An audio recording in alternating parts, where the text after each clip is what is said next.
Amigos, queridas amigas, é com grande prazer e satisfação que hoje nós nos encontramos aqui na Rádio Vibe Mundial 95.7 para todo São Paulo, chuvoso. Peguei um trânsito, gente, que eu nem conto para vocês, porque eu tô hoje com meu Rivotril que venceu 1930, ativo ainda, porque eu tinha surtado. Mas hoje eu quero dar boa noite em primeiro lugar a todos vocês, boa noite a Renata, e nós vamos ter um convidado aqui que vai ser Chubiruba. Você que é tanga frouxa já pode desligar o rádio. A gente gosta de gente corajosa aqui na rádio, porque nós estamos com uma pessoa especial. Quer apresentar aí a Renata? Apresento. Boa noite a todos, sejam Então todos vai. bem-vindos aqui da Rádio Vibe Mundial. Você do TikTok e Instagram, por favor, compartilhe. Hoje nós estamos com um convidado especial. Ele é, presta atenção, gente, médico. Ele é iniciado no culto ao orixá. E ele tem sua presença muito marcante no TikTok. Dr. Rafael Aguiar. Seja muito bem-vindo. Boa noite a todos, boa Boa noite, noite. é um prazer estar aqui. Boa noite. O Dr. Rafael, iniciado no culto do orixá. Primeiro lugar, vamos entender a história dele. Porque como assim, médico e do culto ao orixá, da tradição afrodescendente. Como ocorreu toda essa loucura aí? Vamos começar do princípio. Bom, vou tentar resumir, sabe? Eu sempre gostei da espiritualidade geral, né? A minha família sempre teve uma ligação muito grande, mas mais com as ordens esotéricas. Correto. Não tinha muita ligação com matriz afro. Então eu cresci ali na Eubiose, na Rosa Cruz, mas depois veio a medicina, me formei médico, e a espiritualidade dentro da medicina para mim sempre foi uma coisa muito importante do ponto de vista clínico, né? Tanto para integrar as PICs, né? Que é as práticas integrativas e complementares. E ali, naquele contexto, aquilo fazia sentido para mim, mas era uma coisa mais teosófica, menos prática, né? E aí, a Umbanda começou a entrar na minha vida, as entidades começaram a fazer parte de acontecimentos. E aí, quando eu fui ver, eu tava de branco, rodando, descendo os bagulho, né? Os bagulho é bom. E depois comecei com a minha mãe Denise, né? Ali na Vila Formosa, né? No terreiro do Caboclo Tupinambá. Legal. Que é onde eu ainda frequento, né? E aí depois acabei conhecendo, tive curiosidade, comecei a estudar, tive curiosidade de como que era a tradição afro, e aí fui ler Búzios com Baba Diego de Odé, e acabou rolando uma ligação, e em algum momento, agora em outubro, raspei a cabeça para orixá, e é isso, tô nas duas veias. Nas duas veias. Agora, uma pergunta, né? Que a gente sempre tem um quê espiritual, a gente sempre tem uma entidade. Eu amo Maria Mulambo, né? E você? Eita, nós. Mas aí, eles vão brigar todo mundo comigo, Não, tem que sempre ter. A gente tem sempre aquele que a gente tem mais, assim, afinidade, tem mais, vamos dizer, né, aquele TED. Que nem eu brinco com a Mulambo. Eu falo, Mulambo, você não é minha mãe, não, para com isso. De todas as entidades, a que sempre teve muita proximidade por causa da profissão foi a linhagem de Cosme Damião, por causa da medicina. Então, eu sempre tive muita ligação com os Eris. Então, foi uma das primeiras entidades que vieram dentro da Umbanda. E é uma entidade que sempre está muito próxima e é ridículo como elas mandam um sinal. Chega a ser debochado. Vem uma criança, parece que saiu do bueiro, vem, me entrega alguma coisa e sai correndo. Várias pessoas já viram isso falando, mano, dá medo. Então, é uma ligação sempre... bizarro. É o Exumirim.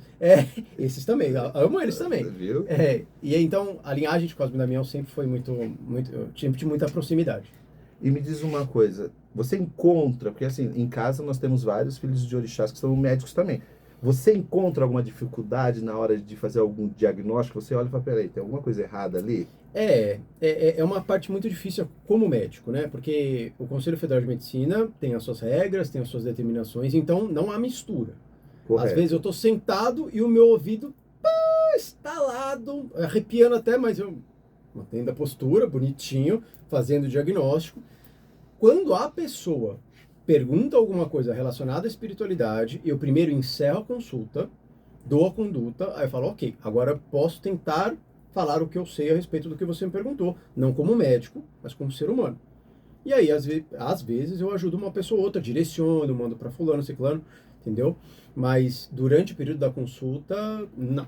Porque às vezes eles veem as guias, veem as pulseiras e Sim. falam alguma coisa a respeito. E Né? você já sofreu alguma discriminação? Já, com certeza. Porque eu acho assim, que nós estamos no século XXI, mas parece que tem gente que mora nas cavernas, século XII, né? Tanto, já teve paciente que já não quis voltar mais por causa disso, já tive colegas que me chamaram uma vez e não quiseram chamar outra. Depois falaram que, é porque as coisas que você faz eu não concordo muito.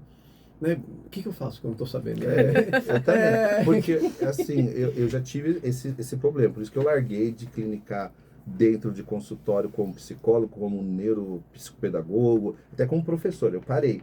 Por quê?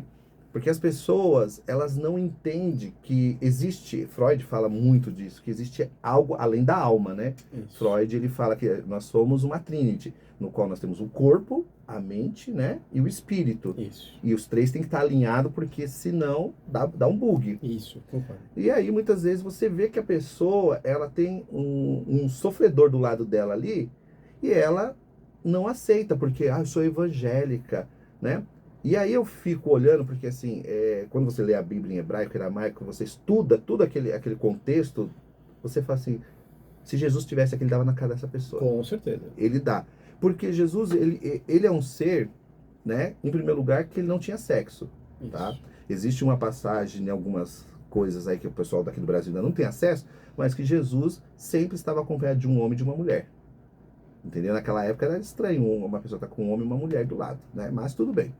Então as pessoas hoje ficam julgando as outras porque viu você com fio de conta. Isso.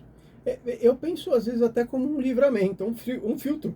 Então, enquanto, ao mesmo tempo que eu tenho pessoas que me repudiam por isso, Sim. eu tenho pessoas que se apaixonam pelo meu trabalho por causa disso.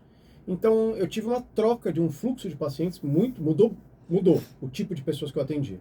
Então, eu comecei a ter muitas pessoas que, inclusive, começaram a frequentar. Esse final de semana foi um momento muito especial, porque eu batizei a filha de um paciente. Oh, legal.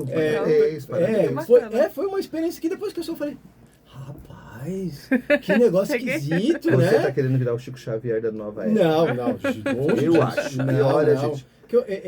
essa conexão, como que um paciente começou a frequentar o centro de Umbanda que eu fui, e aí de repente a filha dele também começou a ir, e aí ela foi se batizar. Tudo isso, essa ligação, mostra que, primeiro que o caminho tá bom, tá certo. E que as pessoas que são afastadas, Sim. é porque o orixá está afastando. Então, eu vou em paz, sigo em paz, não confundo uma coisa com a outra profissão, né? Sim. Eu ainda mantenho as determinações do CFM, ao mesmo tempo que não deixo de ser quem eu sou. Isso é muito, muito, muito bacana e importante também. Quantos anos de profissão médica? 7. 7 anos. Nesses 7 anos, qual foi o seu maior obstáculo que você encontrou dentro da medicina, que você sabia que era espiritual, mas você não podia fazer nada? Problema com fluxo de pacientes. Você vê que, às vezes, o lugar está apontando para uma direção ideológica que eu discordava. E aí meu ambulatório ficava vazio. Não vinha paciente. E aí outros lugares onde eu me afinizava, eu via que eles estavam tentando fazer uma coisa que para mim fazia mais sentido do ponto de vista humanitário. Esse lugar, não era nem eu, era a mesma pessoa nos dois. Mas a visão dos donos normalmente faz com que aquilo esteja esvaziado. Né? Como se aquela energia repelisse os pacientes. Então isso, hoje eu vejo que é espiritual, mas eu sempre achava alguma coisa esquisita. Falava, gente, alguma coisa está acontecendo aqui, não é possível. Bacana. E me diz uma coisa, você atende na rede pública ou particular? Os 3 níveis da saúde. Eu atendo e dou aula no SUS, eu atendo particular e atendo na saúde suplementar, que são os convênios médicos. Legal, legal. Viu, gente? Se você quiser passar com o Dr. Rafael, prazer. Pode ir, daqui a pouco ele vai deixar os contatos dele, vocês podem ir atrás, entendeu? É uma pessoa humana e espiritualizada, que é o mais importante, entendeu? Que é mais importante, porque hoje, assim, eu atendo muita gente na área espiritual, né? A gente tem uma gama muito grande, tem hora que eu falo pra ela, não passa mais ninguém, porque se eu vou surtar, né? E a gente acaba enxergando que existe uma carência muito grande. Não só uma carência pessoal, mas espiritual. Parece que as pessoas hoje vão no hospital, vão até um hospital, não é atrás de um remédio, mas de alguém para escutar elas. Isso. Elas falam assim, eu vou lá que aquele doutor vai me escutar. Isso. Eu concordo, absolutamente. O meu mestre na medicina chinesa, o Dr. Isao Yamamura, falava muito isso. Que o médico primeiro escuta, depois fala. E se for preciso, ele fica 1 hora escutando. E dando opinião. Mas às vezes o paciente precisa exteriorizar algo Sim. que na sociedade não pode. Até mesmo pro ponto de vista psicológico, né? Isso é fundamental. É que para o médico é uma coisa mais ligada à saúde, não é ligada à parte comportamental. Então, às vezes o paciente quer falar, porque eu tô com uma infecção genital, Ah, porque eu tô com uma hemorroida, tô com vergonha de ir no procto. O que ele vai fazer comigo? Entendeu? Então, Sim. às vezes o paciente precisa desse acolhimento, né? Às vezes uma conduta médica, mesmo no conhecimento técnico, mas às vezes ele precisa só de um acolhimento, de um direcionamento, né? E isso é muito importante. Viu, gente? Você que está aí com medo de ir ao médico, tira esse medo. Hoje existe vários caminhos, eu acredito que a medicina de uns 10 anos para cá, ela vem se renovando. Com certeza. Porque eu tenho alguns contato com alguns médicos mais antigos e eles são muito fechados ainda, muito, isso não pode, isso não faz parte. E aí você pega uns médicos mais novos e eles falam, não, é de boa, fica tranquilo, pode fazer isso, é assim mesmo, entendeu? Assim você vai se libertar. Então eu começo a olhar essas pessoas como pessoas que estão doentes da alma, não é do corpo. Em julho do ano passado, nós tivemos um congresso anual das PICs, das práticas integrativas e complementares, lá em Palmas, no Tocantins. Uhum. E foi muito interessante isso porque foram vários dias de palestra de todas as religiões, mostrando as evidências de o quanto a religião da pessoa, as práticas culturais, religiosas, são importantes para a adesão ao tratamento. Então, saber falar com um cristão é tão importante quanto saber falar com um candomblessista, quanto saber falar com qualquer religião, com o judeu. E é importante porque você consegue aderir ao tratamento. Então, Sim. abordar o paciente da forma que ele precisa ser abordado, não da forma que eu acho certo. Posso discordar do que ele acha como a fé que ele profetiza, até mesmo a fé que é contra a minha. Mas o mais importante ali é fazer o meu papel médico e fazer com que essa pessoa atinja algo, que é uma melhora, um exame melhorado, enfim. Legal, isso é importante, porque muitas e muitas pessoas que vão atrás de um terreiro, agora falando de um terreiro, são pessoas que não têm condições, muitas vezes, de buscar a medicina. Isso. Foi isso que me apaixonou na Umbanda. Que eu vi muita coisa lá que eu falo, rapaz, e a minha mãe de santo fala muito isso, que é um pronto-socorro espiritual. Sim. E é uma coisa mais... Quem procura é uma pessoa humilde, que às vezes até precisa ser direcionado ao serviço de saúde. Eu falo muito isso para as pessoas. Eu tenho casa aberta mais ou menos há 23 anos, 24 anos. E assim, eu não faço caridade. Né? Não sou contra quem faz, mas eu não faço. Por que eu não faço? Porque a gente começa a entender o outro lado da moeda e a gente começa a ver que a gente começa a dar a nossa saúde, a nossa sorte, o nosso progresso para os outros. Porque a entidade, quando ela está emanando energia para o nosso corpo, que chama a incorporação, ela não tem ferramenta nenhuma para trabalhar. Ela só tem o seu corpo para trabalhar. Então, ela precisa tirar de você para dar para alguém. Isso. E quando eu precisei das pessoas que eu ajudava ali, eu não encontrei. Né? Eu falei assim, por quê? Eu sou tão bom. Eu tô ali, ó, toda quarta-feira eu chamo entidade, toda sexta-feira, não cobro nada de ninguém, ainda tiro de mim, mas por que tá acontecendo isso? Entendeu? Aí eu fui trabalhar no outro dia, eu era novo, eu tinha meus 20 anos. Né? Eu já tô com 25, mas tudo bem, não parei. 25. Não, para de querer se intrometer na minha Tá na conversa. perna, né? Aí eu tava dentro do trem e uma mulher da igreja evangélica, sempre tem essas coisas comigo de mulher evangélica, de pastor comigo, sempre. Ela entregou um papel na minha mão e lá estava escrito assim, Deus te deu o caminho, mas Deus nunca tirará as pedras do seu caminho, então procure Deus para te ensinar a desviar delas. Aí eu fiquei raciocinando aquilo ali, aí eu falei, é verdade. E aí depois, fazendo faculdade, eu tinha um professor que era cético de tudo, ele não acreditava em nada, ele falava que toda a ciência tinha explicação, que isso daí era surto e aquelas coisas. Ele falou uma coisa, ajude um alcoólatra a sair do alcoolismo. Ele nunca vai te agradecer, ele vai dizer que sempre foi ele, sempre é o mérito dele, sempre foi ele, nunca foi você. Isso é verdade. Então eu comecei a pensar, e é verdade, o povo, você vai para dentro do terreiro, você ajuda as pessoas, você está ali cedendo para as pessoas conseguem um emprego, conseguem uma cura, conseguem uma coisa. É mérito meu, foi Deus que me ajudou.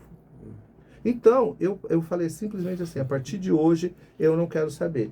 Aí, eu conversando com o Babalaô, falei, Babá, é errado você cobrar isso? Ele falou assim, lá na Nigéria, os Babalaô consultam Ifá. Se Ifá disser para você que não é para cobrar, você não cobra. Se Ifá disser que é para cobrar, você cobra. Acabou.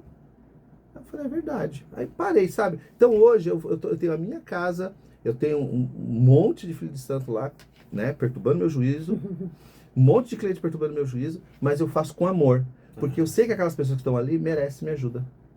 Saiu dali, eu não fico. O povo fala, quando vai ter festa na sua casa? Minha casa é fechada. Quando vai ter isso? Minha casa é fechada. Por quê? Porque as pessoas, elas querem tirar de você. Devolver nunca. Você sendo uma pessoa espiritualizada, você tem uma luz muito boa, né? Tem uma energia muito positiva. Além disso, você é médico. Quantas pessoas não querem tirar vantagem de você disso? Nem posso falar, mas é bastante. Então. Pensa que todo mundo que acha meu WhatsApp acha uma fonte de receitas gratuitas. Ainda mais se me conhece pessoalmente, conhece minha família, não é um problema. Mas, mais uma vez, primeiro veio a medicina. Primeiro eu aprendi a lidar com isso que você está me falando, do ponto de vista médico. Do fato de eu ser médico, ter um CRM, e as pessoas precisarem renovar uma receita, renovar as coisas, né? Ou precisa estar, eu tô gripado, o que eu faço? E aí primeiro veio isso. Aí eu deparei com a ingratidão lá. Sim. Já dei com essa muro no vidro lá. E aí, ali me ensinou o que eu faria se eu quisesse. Sim. Né? E quando eu tive a oportunidade de conversar com o Exu, quando ele falou isso, foi onde a ficha caiu. Daí que eu comecei a ir para a espiritualidade, fiz a mesma pergunta. Falei, mas e aí? Né? Tô aqui, faço preceito, não como as coisas. O que isso vai trazer de nada para a vida? Falei, nada, vai embora. Não precisa ficar aqui. Aqui não, tem outros lugares que você pode frequentar. Mas aqui é assim, não quer, pode ir embora. E eu falei, não, eu vou ficar aqui por enquanto. Não sei. A minha essência ainda fala muito a favor disso, mas eu não vou mentir para você. Eu entendo plenamente isso, não julgo, e eu entendo sim que essa cobrança, ela muitas vezes é necessária, inclusive, para sustentar. As pessoas não entendem que tem um aluguel, tem água, tem luz, tem imposto, né? Tem um monte de coisa que tá circundando o terreiro que não é de graça. Sim. Entendeu? Não adianta só mensalidade de médium. É que nem eu falo para o pessoal na minha casa, né? Gente, eu não vivo de orixá. Se eu vivesse de orixá do jeito que vocês acham, eu não teria o que eu tenho hoje. Hoje eu tenho outras coisas que eu faço que me possibilita de eu ter tempo de atender pessoas. Uhum. Jogar o Pelé, de dar orixá, fazer consultas. Porém, eu sempre falo para as pessoas, espiritualidade não deixa ninguém rico. O que deixa rico é a sua competência. Eu concordo. Você é competente? Do que você é competente? Então vai atrás da sua competência. E outra coisa, esse negócio o guia vai ajudar. O guia não vai ajudar ninguém. Não, também concordo. O guia não vai ajudar ninguém. Outro dia falaram pra Mulambo assim, Mulambo, você vai me ajudar? Eu vou te ajudar por quê? Você me dá o quê? Eu pego o seu corpo? Exatamente. Ela esculamba, né? Aí ela esculambou todo mundo lá. Aí o pessoal, credo, Mulambo. Ela falou, vai pedir pro seu. Você não tem o seu? Peça pro seu. Exatamente. Se até os nossos ainda faz regulada, né? Não faz tudo que eu quero. Imagina, senão eu tava voando. Com certeza. Eu queria o nome da loteria. Exatamente. Né? Não tem. Assim, nem pra gente que... Mas as pessoas hoje em dia, elas acham assim, porque você é médico, você não precisa cobrar nada, porque você já tem o seu salário lá como médico. Como as pessoas falam pra mim. Outro dia, um filho de santo falou assim, pai de santo, pra que o senhor tá fazendo macumba? Olha o carrão que o senhor tem aí. Oxi.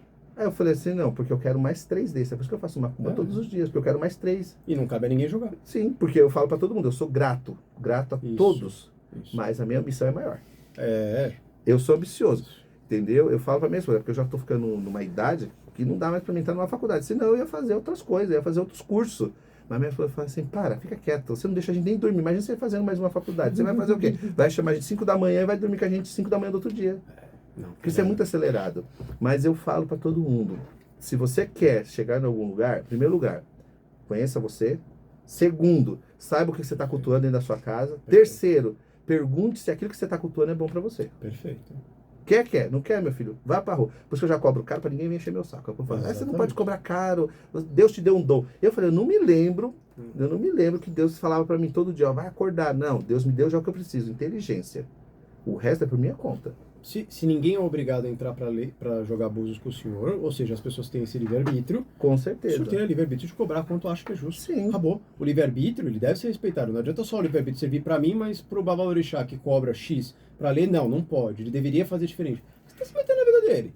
Com certeza. Porque o médico acha que a consulta custa tanto. Cada um tem um motivo de estar cobrando.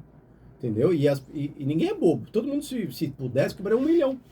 Se tivesse uma fila de pessoas querendo pagar 1 milhão, todo mundo gostaria de receber 1 milhão por uma consultoria. Seu curso de medicina foi de graça? Não, e meus livros, qualquer espirro na medicina é um custo alto, muito alto. Viu? A sociedade, inclusive, explora muito a medicina.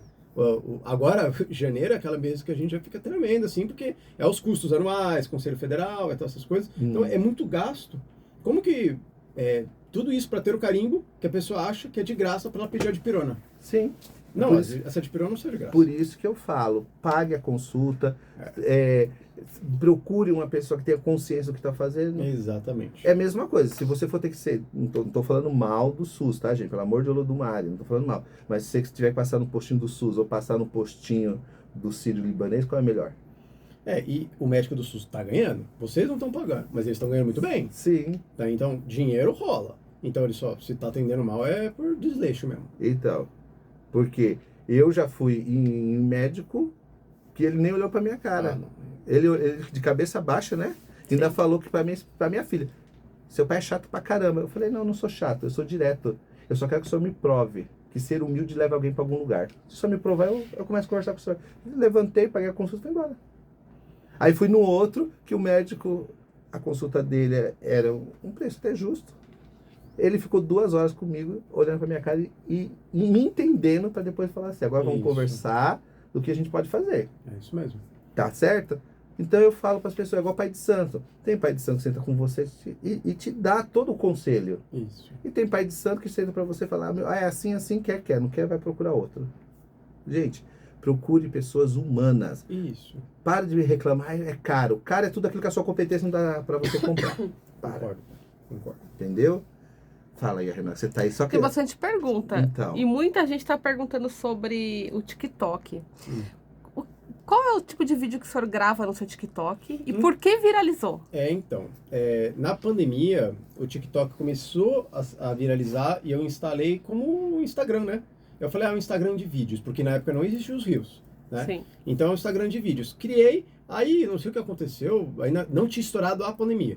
Eu postei um vídeo de jaleco, numa dessas trends, sabe que todo mundo grava dançando? Postei um vídeo de jaleco, tava voltando do trabalho, postei de jaleco. E aí, bateu 20 mil visualizações, falei, eita, será? Aí eu comecei, na época, a falar da pandemia. Depois comecei a falar bastante do SUS, porque ele foi muito atacado durante a pandemia e realmente foi o divisor de águas ali. E em um dos vídeos, eu comecei a receber eu falei sobre sexualidade, e aí eu comecei a receber muita pergunta preocupante. Do tipo, me enxuguei com a toalha do meu irmão, posso engravidar? Eu não estou brincando. Eu tenho todas as provas, porque um dia eu quero fazer um mural de dúvidas idiotas. E aí, todas essas perguntas muito preocupantes do porquê que pessoas que eu olhava já tinham mais idade, né, não eram crianças, eram adolescentes já quase adultos, perguntando coisas horríveis. E aí eu falei, eu acho que vale a pena gravar sobre. E aí estourou. Começou a viralizar os vídeos. Aí a gente bateu os 700 e poucos mil seguidores. Foi muito bom. É uma parte muito importante da minha vida. Me levou a estudar ibiatria, né, lá na Unifesp. Então me indicou um campo profissional muito, muito, que eu gosto muito de atuar até hoje. E que preocupa muito, né? Porque quando o adolescente está perguntando essas coisas, é porque não conversa em casa, Sim, não conversa na escola. Verdade. Então, ali é mais do que porque ali eu não capto o paciente. Não é meu objetivo. Meu objetivo é levar informação. Só isso. E nem ganhar do TikTok. Não. O TikTok não paga ninguém pra nada. Não, brincadeira. O TikTok paga sim. É muito dinheiro. Nossa, eu comprei 3 carros zero. Isso aí. Tamanho de plástico. Gente, nós vamos para um breve intervalo e já voltamos com o programa Conhecimento do Ser. Axé. Estamos com o programa. Conhecimento do E Ser. hoje nós estamos aqui com quem? Com o Dr. Rafael Aguiar. Dr. Rafael. Ele é um TikTok aí babadeiro, né? E nós já falamos de macumba, já falamos da experiência dele. Agora eu vou deixar a Renata falar um pouquinho. Vai, fala, pergunta. Ele já falou sobre o TikTok, como viralizou. Agora nós temos as perguntas sobre o TikTok. Vou pôr meu microfone um pouquinho mais pertinho aqui do Instagram, que tá bem longe e eu não consigo ler. A pergunta é do Riso Sagrado. Ele tem algum tabu que ele quebrou recentemente nos vídeos dele sobre sexualidade? Tabu? Ó, o maior tabu em relação à sexualidade ainda são as questões de transexualidade. Ainda é um assunto muito debatido, muito discutido. E essa é, vamos dizer assim, fora uma cultura meio off que está aparecida, que são os Therians, que é um pessoal que se identifica com interespécies, que esse eu prefiro nem entrar nesse mérito por enquanto, mas são, assim, essas margens da sexualidade são as que costumam dar mais problema e mais dúvida na internet. Mas graças a Deus, tudo está se resolvendo e a transexualidade está cada vez mais comum e normal, e isso é para ser assim mesmo. Agora, uma pergunta, né? Hoje nós temos aí várias, vamos dizer, clãs sexuais. Isso não é preocupante para a medicina? Porque para a psicologia a gente se preocupa um pouco. Porque, na verdade, nós estamos entrando numa coisa que a própria comunidade entende como patológica. A gente começou com a sigla GLS, Sim. depois virou LGBT, depois LGBTQIAPN2+, que é atualmente, né? E agora tem umas siglas extras aí que eu discordo. E isso faz com que daqui a pouco a gente tenha uma sigla que vire chacota. Sim. Então, mas é uma coisa humana, né? O ser humano adora dar nome para as coisas. E estamos caminhando cada vez mais para as pessoas não quererem se rotular, sexualmente falando. Então, as pessoas mais jovens que estão vindo agora, você fala, você é hétero, você é homo, você é bis. Muita gente, muitos adolescentes têm falado, sei lá, qualquer coisa tá bom. Esse qualquer coisa tá bom, essa aversão, esse excesso de rótulos, é o que eu acredito que caminhe para o final dessa sigla. Em breve, não agora, mas em breve, para as pessoas entenderem que a sexualidade é livre. Né? Na verdade, ninguém tem nada a ver com o que ninguém faz dentro do quarto, a não ser a própria pessoa. Sim, porque olha só, vamos falar um pouco de sexualidade, que é uma área que eu gosto, né? Eu gosto e aí me atista.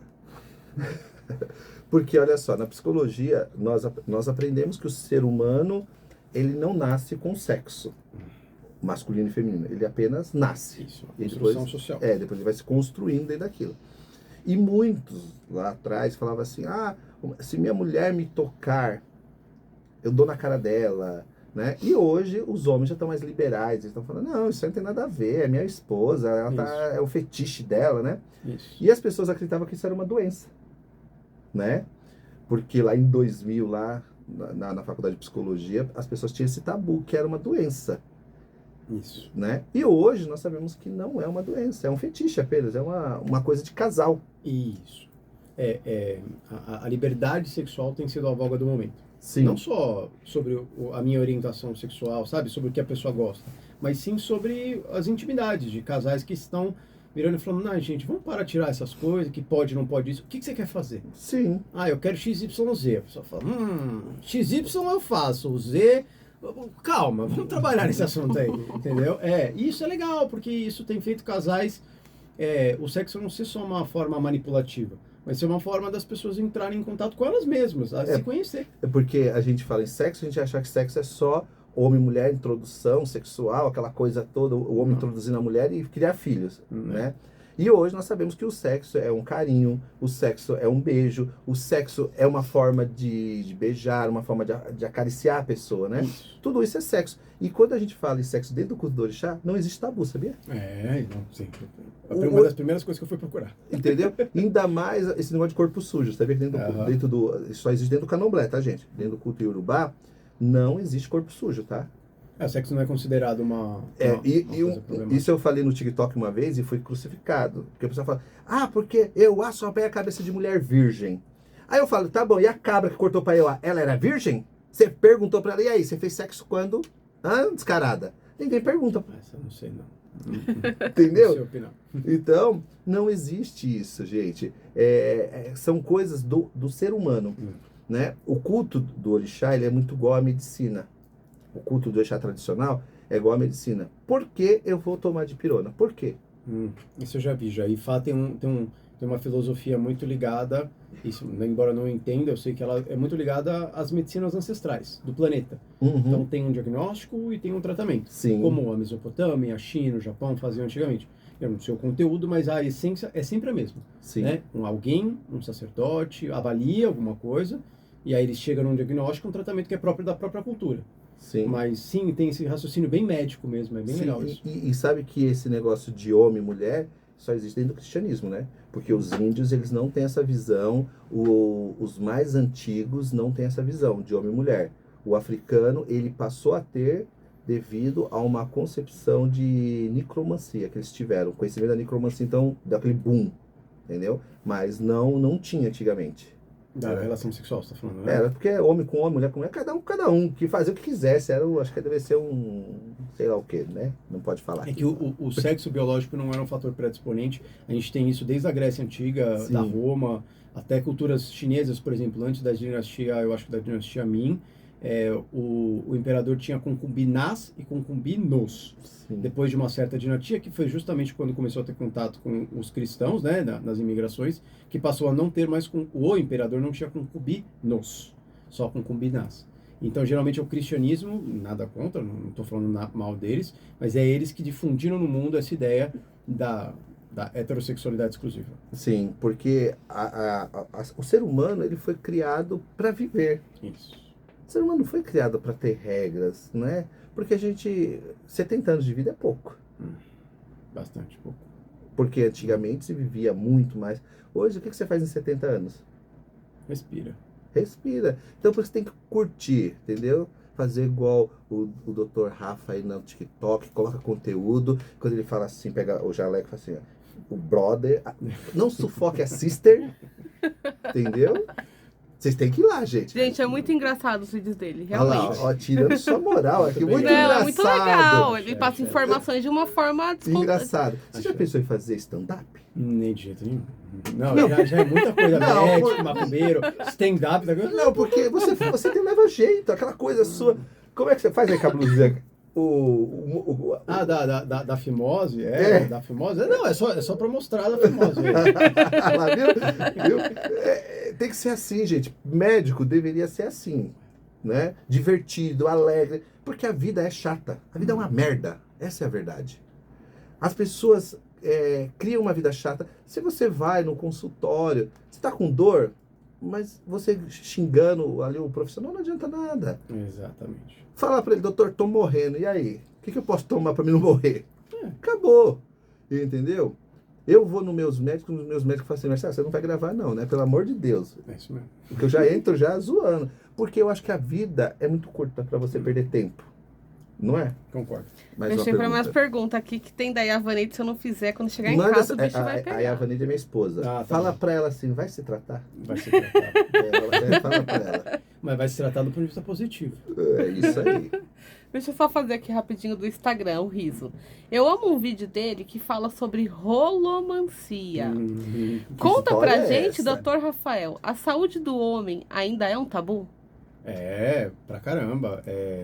A mulher, ela tem esse hábito de ir, né, no ginecologista uma vez por ano. Muitas vão, né? É uma cultura normal.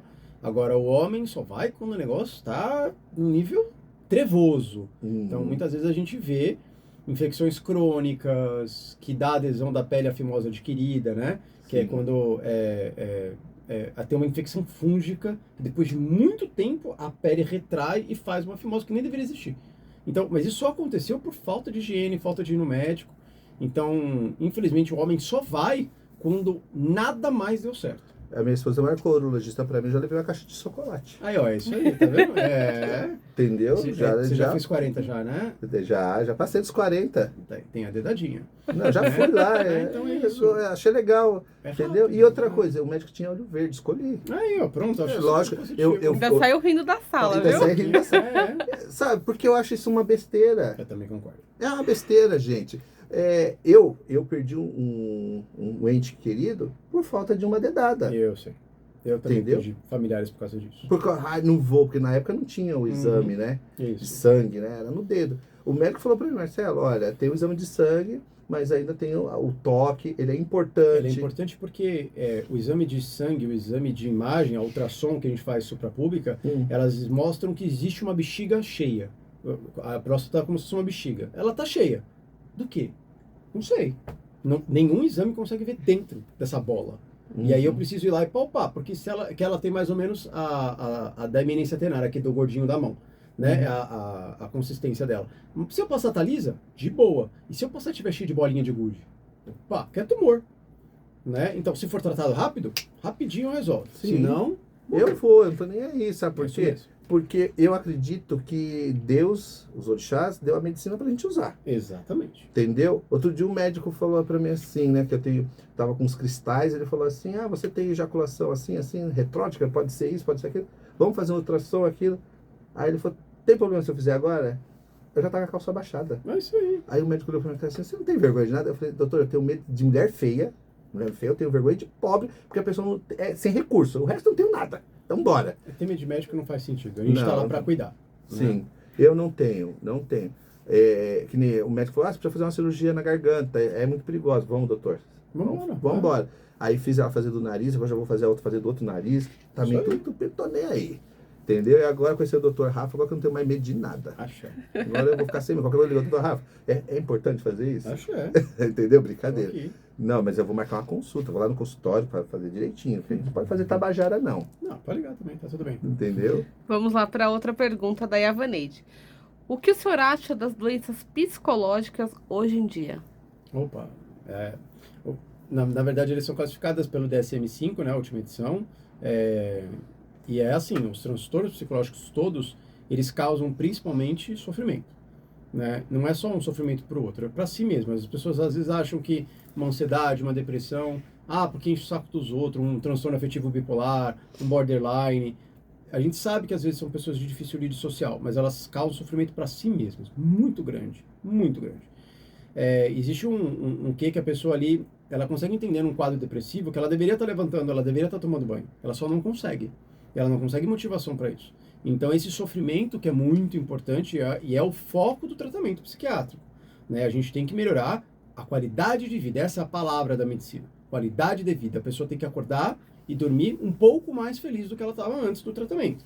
É para isso que serve o tratamento. E a gente sabe que as emoções, elas geram diversos processos fisiológicos no nosso corpo, desde a parte neuroendócrina até mesmo contrações musculares. A gente está tenso, a gente contrai o trapézio e fica assim o dia inteiro.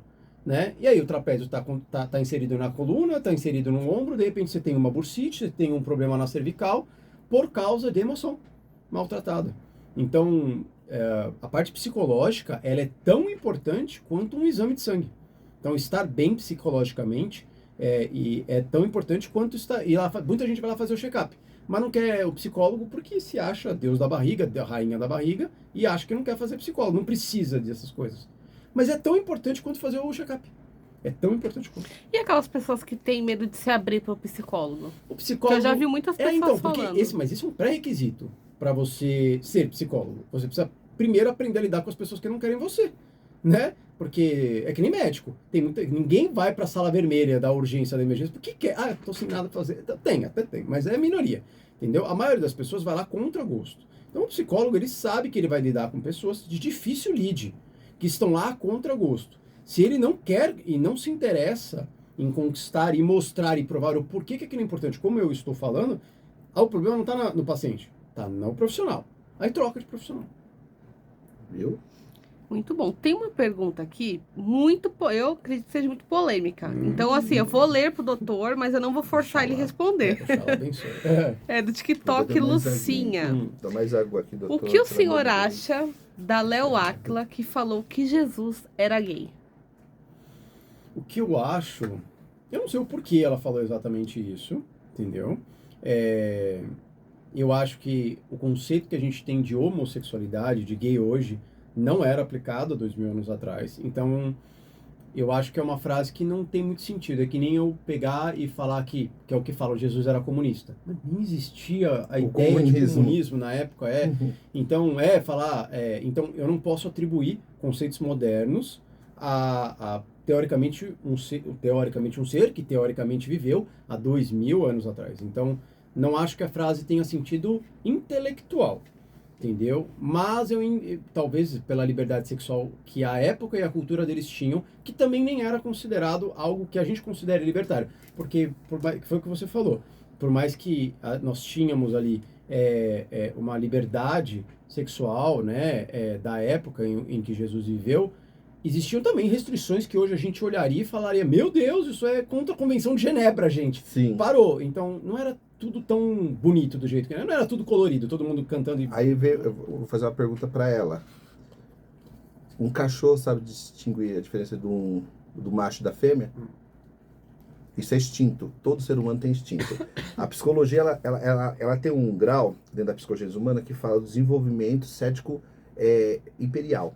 Todos nós temos esse lado imperial. Hoje, eu posso não sentir vontade pelo homem, mas eu estou num lugar, estou imperativo para aquela situação, aquilo me leva a uma curiosidade, eu vou praticar. Está tudo bem. Isso não tem nada a ver com homossexualidade, entendeu? Homossexualidade é a pessoa que se assume, se aceita e convive, entendeu? A orientação sexual é muito dependente do tempo que a gente está inserido. Né? Então, como eu disse, não poderia falar da orientação sexual de alguém que viveu há 2000 anos atrás, porque essas regras não se aplicam. Isso aí. Luciano Costa. Já viu algum caso que achava que era psicológico e descobriu que era espiritual? Já, vários inclusive, mas é que primeiro a gente, como se for tendo do consultório, primeiro o tratamento médico clássico. Nem todo mundo dá abertura e eu não forço essa abertura, na verdade essa abertura não deve ser forçada, né? Por ninguém, por nenhuma religião. Então, caso a pessoa pergunte, aí a gente orienta, fala, olha, já que você perguntou, eu recomendo você procurar a sua parte espiritual. E fico quieto. Tô com as guias aqui, tô com as minhas pulseiras, a pessoa vira e fala, doutor, mas você tem algum lugar para me recomendar? Aí tá perguntando pro Rafael, não tá mais perguntando pro doutor. Aí o Rafael orienta segundo aquilo que eu acredito, mas aquilo já não está mais dentro da medicina e eu sempre deixo isso claro. Viu, gente? Separadinho aí, para todo mundo entender. Sim. Pergunta da Maria Mercedes. Doutor, o que você acha de tantas crianças com autismo? Eita. Deram um tiro de 12 na minha boca agora, né? Então, a gente tem aí um hiperdiagnóstico atualmente de autismo e TDAH, né? A gente não encontra respaldo na literatura que mostre que os procedimentos de diagnóstico foram tão apurados ao ponto de a gente ter esse aumento tão vertiginoso na quantidade de diagnósticos. Então a gente tem aí algumas dúvidas. A primeira é porque o autismo não era considerado uma doença, era considerado uma doença de sim ou não. Agora ele virou um espectro, né? Então, a partir do momento que ele virou um espectro, eu perco a linha entre o que é areia e o que é mar. Eu tenho ali uma margem que ela é molhada, mas você está no mar ou você está na areia? Sim. É confuso, que é o que muitas vezes a gente fala do autismo leve. Existe ali, na verdade, um comprometimento que pode ou não ser presente dessas pessoas. É mais sobre os sintomas do que sobre o diagnóstico. Diagnóstico de autismo, assim como o diagnóstico de TDAH, ele em si não serve, não presta para nada, a não ser para orientar um tratamento. Sim. Diagnóstico só serve para isso. Eu quero tatuar na testa. Não.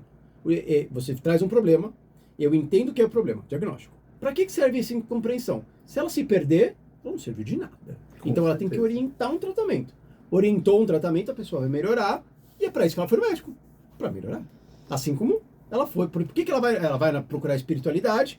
Aí ela vai, tem um diagnóstico, seu problema é tal, faz lá o EBO, faz lá o que tem que fazer, e ela tem que melhorar. Senão, todo este processo não significou nada para ela. Sim. Entendeu, Maria Mercedes? Entendeu aí?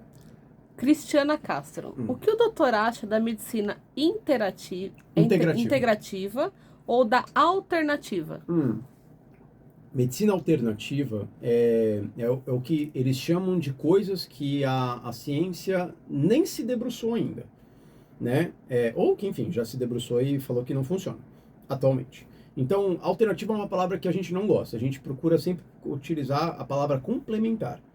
Por quê? Para a pessoa que tem que estar uma pressão alta, ela tem que tomar losartana. O remédio mais comum que tem de pressão aqui no Brasil.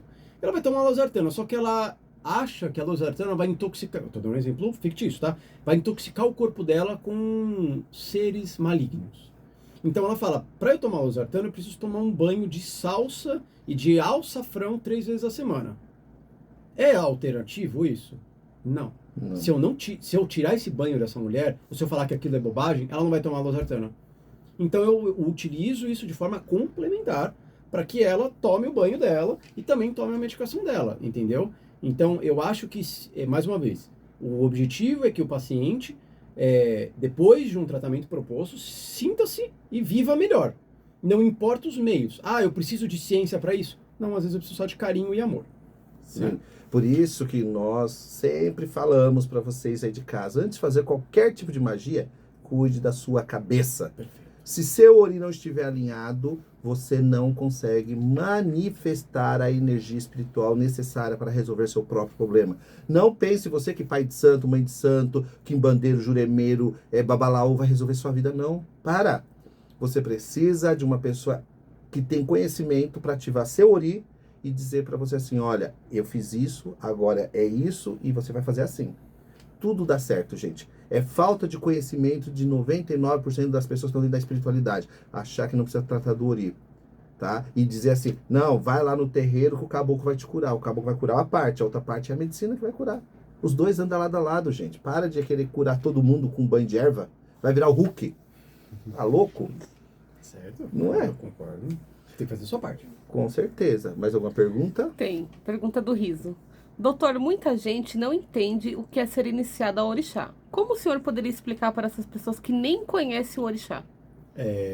Se eu fosse explicar para alguém que veio de outro planeta e veio para cá, eu diria que o orixá é uma força que em alguns entendem como sendo na natureza, outros entendem como sendo uma força ancestral. A significância de todo mundo que precisou nascer, viver e se reproduzir para eu nascer nessa terra, né?